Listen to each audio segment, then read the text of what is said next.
C'était hier la journée de commémoration nationale en mémoire des victimes de la COVID-19, mais c'était surtout la journée de commémoration de la fois où Pascal Bérubé a bu du vino avec François Legault, comme il l'a raconté dans le balado Politiquement parlant. Je me souviens, moi, d'un vendredi après-midi en pleine pandémie, où je suis au centre-ville de Montréal, puis je le texte. Il n'y a personne à son bureau du premier ministre. Il dit, qu'est-ce que tu fais? Il dit, débarque à mon bureau, j'arrive avec une bouteille de vin. Et là, on a passé l'après-midi. Puis après, j'ai dit, ben là, il faut que je m'en aille chez nous parce que t'as mis un couvre-feu? Il me dit, je te signe un papier. Non. Alors, j'ai trouvé un taxi. Alors, certains se sont indignés du canal de communication privilégié entre les deux politiciens. Je répondrai à ça que c'est très facile d'avoir un canal de communication privilégié avec Pascal Bérubé. On est nous-mêmes à un téléphone rouge d'un vin fromage. Mais quand même, plusieurs se sont demandé à quelle date tout ça s'était passé. Emmanuel Latraverse à LCN nous a dit que c'était le 26 février 2021 et donc que c'était pas interdit de prendre un petit verre de Beaujolais à deux à ce moment-là. Par contre, elle a obtenu d'autres précisions. Le bureau de M. Legault, on raconte plutôt que c'est Pascal Bérubé qui avait sollicité une rencontre, que celle-ci avait été fixée une semaine d'avance et que c'est Pascal Bérubé qui est arrivé avec le vin. Ouais, c'est toujours pas clair si le bureau du premier ministre est un « apportez votre vin » ou pas, mais peu importe, tout ça semble être un faux scandale alimenté par Éric Duhem, comme l'expliquait Mario Dumont avec son analogie de la sauce à spag. Mais on n'était pas là, on sait pas mais là, ce qui s'est Éric Duhem, passé il rebrasse la sauce à spaghetti. là. Il rebrasse la sauce à spaghetti puis il décolle le brûlé dans le fond, là. Ben, c'est-tu du brûlé? C'est-tu du brûlé? C'est pas clair. Sauf pour M. Duhem et ses amis. Quelques heures après, il était en entrevue au Saguenay et on ignorait toujours c'était à quelle date. Est-ce qu'on a une ligne du temps bien précise des faits C'est pour allégués? ça, j'ai demandé à Pascal Bérubé, ses réseaux sociaux, c'était quoi la date. Il a répondu, mais il n'a pas répondu à la question. Évidemment, il m'attaque sur d'autres choses.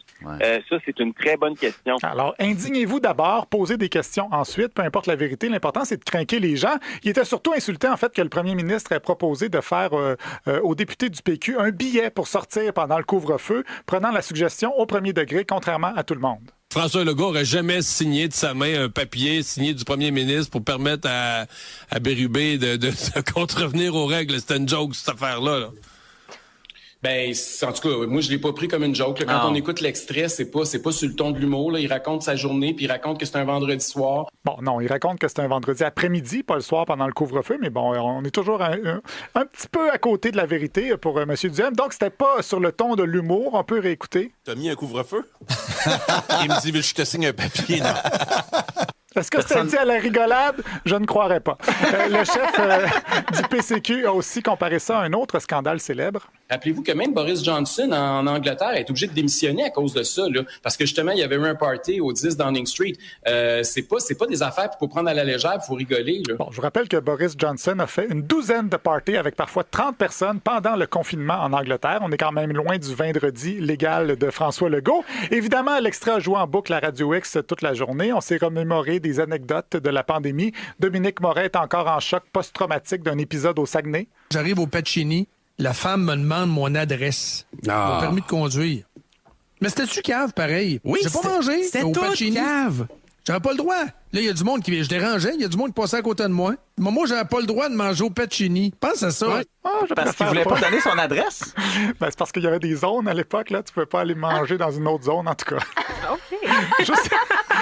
Pense à ça! Je préfère pas y penser, ça me donne une haleine de beurre à l'ail. Faut dire que chaque occasion de revenir sur la pandémie, elle est excellente pour le fonds de commerce de ces personnes-là. Il y a épais de brûlé dans le fond de la sauce à spag, tellement que voici comment Dominique Dumas a analysé l'intervention de Nina Machouf à Tout peut arriver samedi alors qu'elle parlait de l'Iran. Le régime dictatorial iranien a ramené le voile obligatoire pour les femmes. Dites-moi si ça vous rappelle quelque chose.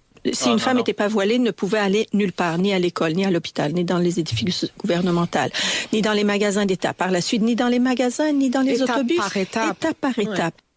Le masque. Ben, puis le vaccin, le passeport vaccinal. Voilà, étape par étape, les ayatollahs sanitaires nous ont interdit l'accès à tout. Et aujourd'hui, on ne peut plus rien faire, exactement comme en Iran.